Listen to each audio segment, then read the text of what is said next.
Hi guys, welcome back to my channel.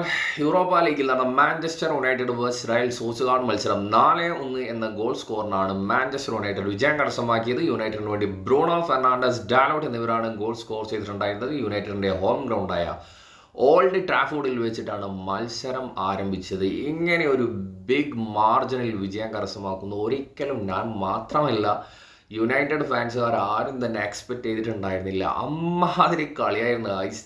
പ്രത്യേകിച്ച് എനിക്ക് ഈ ഒരു മത്സരത്തിൽ നെഗറ്റീവ് പറയാൻ വേണ്ടിയിട്ട് പറയുകയാണെങ്കിൽ ഹോയ്ലൻഡിനെ പറയാം. പക്ഷേ ഈ ഒരു മത്സരത്തിലേക്ക് വരുന്ന സമയത്ത് മച്ച് ബെറ്റർ പെർഫോമൻസ് ആയിരുന്നു ഹോയ്ലൻഡിൻ്റെ ഭാഗത്തും. ഗോൾ സ്കോർ ചെയ്തിട്ടില്ല എന്നുള്ളത് മാറ്റി നിർത്തി കഴിഞ്ഞാൽ കുറച്ചൊരു ഇമ്പ്രൂവ്മെൻറ്റ്, ഒരുപാട് മാക്സിമം എഫേർട്ട് ഇടുന്നതായിട്ട് ഈ ഒരു മത്സരത്തിൽ കാണാൻ വേണ്ടി സാധിച്ചു. ഹോയ്ലൻഡിനെ സെറ്റ് ചെയ്ത് കൊണ്ടുവരാതെ യുണൈറ്റഡ് ഈ ഒരു ടീമിലേക്ക് ഇനി വേറൊരു സെൻറ്റർ ഫോർവേഡിനെ കൊണ്ടുവരുന്നതായിട്ട് ജസ്റ്റ് ഒരു റൂമേഴ്സ് പോലും ഇല്ല ഗൈസ്. ഒരുപാട് അമോറിയം വന്ന ഒരു സമയത്ത് ഗ്യോക്കോറസിനൊക്കെ കൊണ്ടുവരുന്നൊക്കെ പറഞ്ഞിട്ടുണ്ടായിരുന്നു. പക്ഷേ നിലവിലെ റൂമേഴ്സ് പ്രകാരം ആർസണൽ ഓർ ബാഴ്സലോണയിലേക്ക് പോകാനുള്ള സാധ്യതയാണ് വളരെ വളരെ കൂടുതൽ. ആർസണലിനെ സംബന്ധിച്ചിടത്തോളം ഒരു സ്ട്രൈക്കർ ആവശ്യമാണ്. ബാഴ്സലോണയെ സംബന്ധിച്ചിടത്തോളം ലെവൻഡോസ്കിക്ക് ഒരു ബാക്കപ്പിന് ആവശ്യമാണ്. കൂടിപ്പോയി കഴിഞ്ഞാൽ മാക്സിമം 1-2 സീസണിലോ മാത്രമായിരിക്കും ലെവൻഡോസ്കി ബാഴ്സലോണയിൽ തുടരുക. അപ്പോൾ ഇത് വെച്ച് നോക്കുന്ന സമയത്ത് എനിക്ക് തോന്നുന്നത് ഈ രണ്ട് ക്ലബിൽ ഏതെങ്കിലും ക്ലബിലേക്ക് പോകാനുള്ള സാധ്യതയാണ് വളരെ കൂടുതൽ. പോരാത്തതിന് അത്ലറ്റിക്കോ മാഡ്രിഡിൻ്റെ ആ ഒരു ടീമിലേക്ക് പോകുമെന്നുള്ള റൂമേഴ്സും അത് ജസ്റ്റ് റൂമേഴ്സ് മാത്രമാകാനുള്ള സാധ്യതയാണ് വളരെ കൂടുതൽ. കാരണം നിലവിൽ ഗ്രീസ്മാൻ അതുപോലെ സോളറ്റ് ആൽവരസ് ഒക്കെ ഉള്ള സമയത്ത് ഈ ഒരു ടീമിലേക്ക് വരുമെന്ന് ഞാൻ എക്സ്പെക്റ്റ് ചെയ്യുന്നില്ല. ഈ ഒരു മത്സരത്തിലെ പെർഫോമൻസ് നോക്കുകയാണെങ്കിൽ ആദ്യത്തെ അവരുടെ ഹോം ഗ്രൗണ്ടിൽ പോയി കളിച്ച ആ ഒരു സമയത്ത് 7 മെയിൻ പ്ലേയേഴ്സിനെയാണ് ഗൈസ്, 7 റയൽ സോസുകാടൻ്റെ പ്ലേയേഴ്സിനെയാണ് അവർ ബെഞ്ചിലിരുത്തിയത്. അതിൻ്റെ മെയിൻ റീസൺ എന്താണെന്ന് വെച്ച് കഴിഞ്ഞാൽ ഓൾഡ് ട്രാഫോർഡിൽ വന്നിട്ട് വളരെ ഈസി ആയിട്ട് വിൻ ചെയ്യാം എന്നുള്ള ആ ഒരു മെൻറ്റാലിറ്റിയാണ്. അങ്ങനെ അവർ വിചാരിച്ചതിൽ വലിയ തെറ്റൊന്നും ഇല്ല എന്ന് തന്നെയാണ് എനിക്ക് പറയാനുള്ളത്. നിലവിലെ അവസ്ഥ വെച്ച് നോക്കുന്ന സമയത്ത് ഓൾഡ് ട്രാഫോർഡിൽ വന്നിട്ട് ഒരുപാട് ടീം ചണ്ട പോലെ കൊട്ടിയിട്ട് പോയിട്ടുണ്ട്. അപ്പോൾ ആ ഒരു ഗെയിം പ്ലേ ആയിരിക്കും റയൽ സോസിഡാഡിൻ്റെ കോച്ച് എക്സ്പെക്റ്റ് ചെയ്തിട്ടുണ്ടാവുക.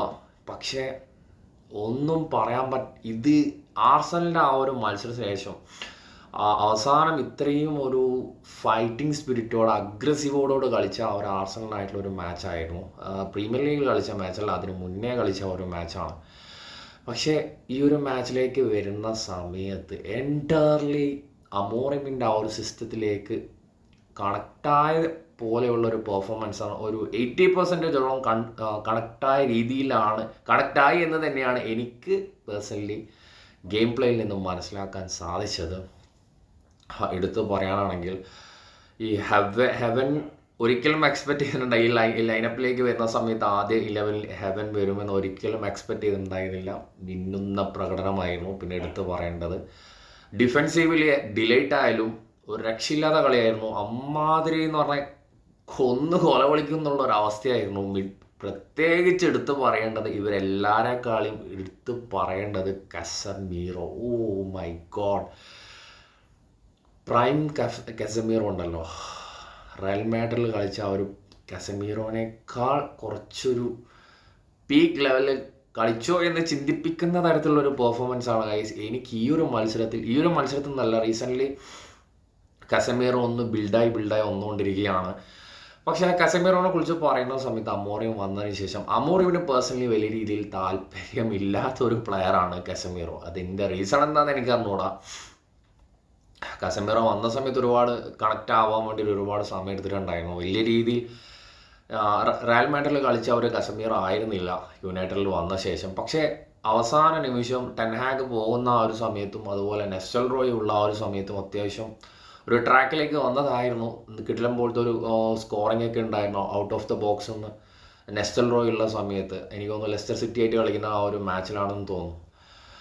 അതിനുശേഷം അമോറിയം വന്നതിന് ശേഷം വളരെ തീരെ ഇൻട്രസ്റ്റ് ഇല്ലാത്ത പോലെയാണ് കസമീറോ.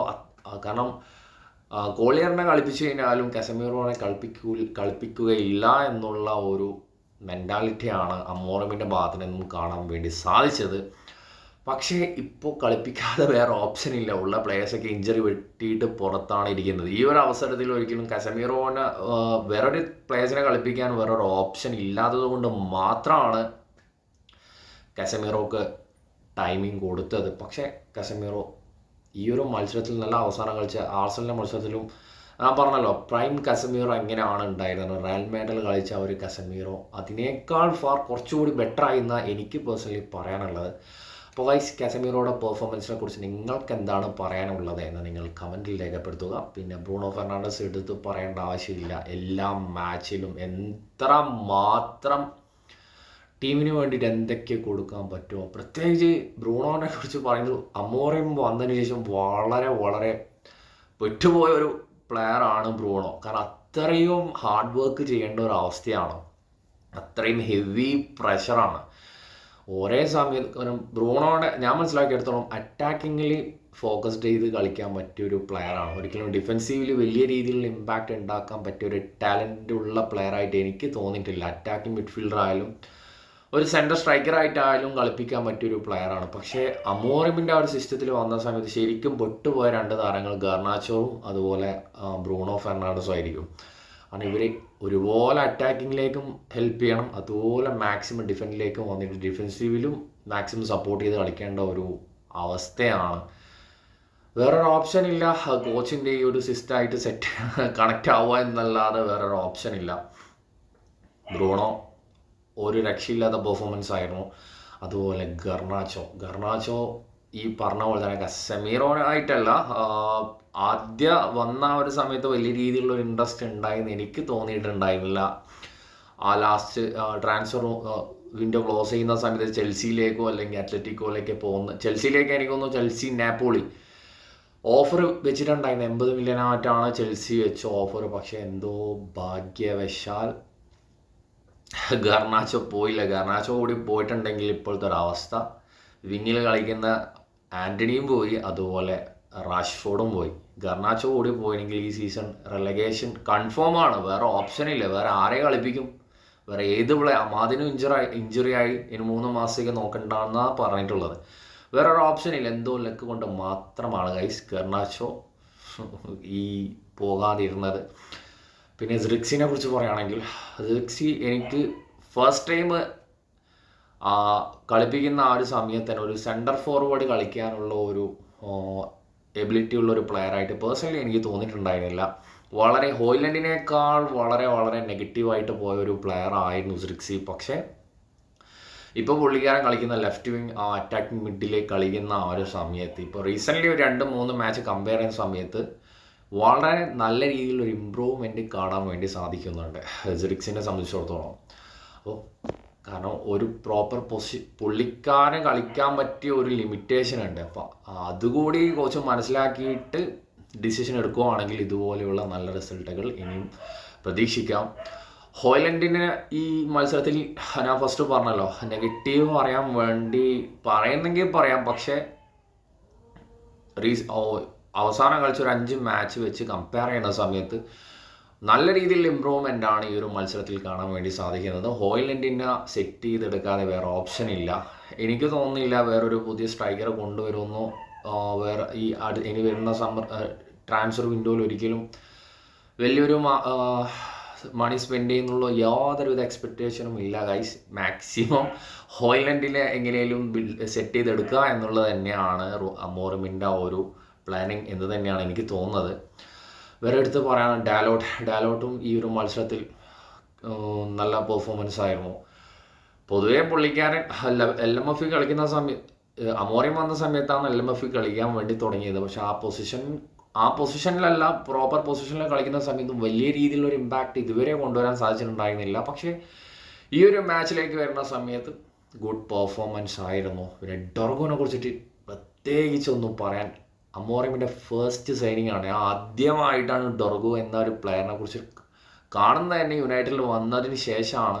ഡോർഗോ എന്ന് പറഞ്ഞാൽ പുള്ളിക്കാരൻ്റെ പ്ലേയിങ് സ്റ്റൈലോ ഏത് ക്ലബിലാണ് കളിച്ചതെന്നൊന്നും തന്നെ യാതൊരുവിധ ഐഡിയ ഉണ്ടായിരുന്നില്ല.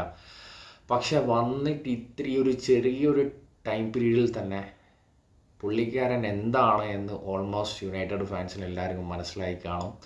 ഇനി ആകെ ഉള്ള പ്രതീക്ഷ എന്ന് പറയുന്നത് യൂറോപ്പ ലീഗ് മാത്രമാണ്. ഒരു ടോപ്പ് 10 പ്രീമിയർ ലീഗ് ഫിനിഷ് ചെയ്യാൻ പറ്റിയാൽ അത് തന്നെയാണ് വളരെ വളരെ മികച്ച കാര്യം. കാരണം റെലഗേഷൻ എന്നുള്ള ഒരു പേരിലേക്ക് വന്ന ഒരു ഘട്ടം ഉണ്ടായിരുന്നു. അതിൽ നിന്നാണ് ഇപ്പോൾ വളരെ, കാരണം ആർസണലായിട്ട് ബിഗ് മാച്ച് വരുന്ന സമയത്ത് എന്താണ് പ്ലേയേഴ്സിന് സംഭവിക്കുന്നതെന്ന് മനസ്സിലാവുന്നില്ല. പക്ഷേ ചെറിയ ടീമിൻ്റെ അടുത്ത് കളിക്കുന്ന സമയത്ത് എനിക്ക് തോന്നുന്നു ആ ഒരു ഓവർ കോൺഫിഡൻസ് കൊണ്ടായിരിക്കാം. കാരണം ബിഗ് മാച്ച് വരുന്ന സമയത്ത് ഓക്കെ കട്ടക്ക് മാക്സിമം എഫേർട്ട് ഇട്ട് കളിക്കുന്നതായിട്ട് കാണാൻ വേണ്ടി സാധിക്കുന്നുണ്ട്. ഈ ടീമിനെ കൊണ്ട് എന്തൊക്കെയും ചെയ്യാൻ സാധിക്കും എന്നുള്ളത് പ്രൂവ് ചെയ്ത കാര്യമാണ്. പക്ഷേ ചില സമയത്തുള്ള ഒരു അലസത കൊണ്ട് മാത്രമാണ് ഗൈസ് യുണൈറ്റഡ് ഈ ഒരു സീസൺ ഇങ്ങനെ ആയി. ഒരിക്കലും അമോറിമിനെ നെഗറ്റീവ് പറയാൻ ആഗ്രഹിക്കുന്നില്ല. ചെറിയൊരു ടൈം പീരീഡ് മാത്രമാണ് അമോറിമിന് കിട്ടിയിട്ടുള്ളത്. വലിയ രീതിയിലുള്ള പ്രതീക്ഷയുണ്ട്. ഞാൻ അടുത്ത സീസൺ എന്തെങ്കിലുമൊക്കെ ഒരിക്കലും ടൈറ്റിൽ വിന്നറാവുന്നു കൊണ്ടുപോകുന്നൊന്നും ഞാൻ പ്രതീക്ഷിക്കുന്നില്ല. പക്ഷേ പുള്ളിക്കാരൻ ഇവിടെ എന്തെങ്കിലുമൊക്കെ ചെയ്തിട്ട് യുണൈറ്റഡ് വീടും എന്ന് തന്നെയാണ് ഞാൻ പ്രതീക്ഷിക്കുന്നത്. അപ്പോൾ ഗൈസ് നിങ്ങളുടെ അഭിപ്രായം നിങ്ങൾ കമൻറ്റിൽ രേഖപ്പെടുത്തുക. നെക്സ്റ്റ് വീഡിയോയുമായി വീണ്ടും കാണാം.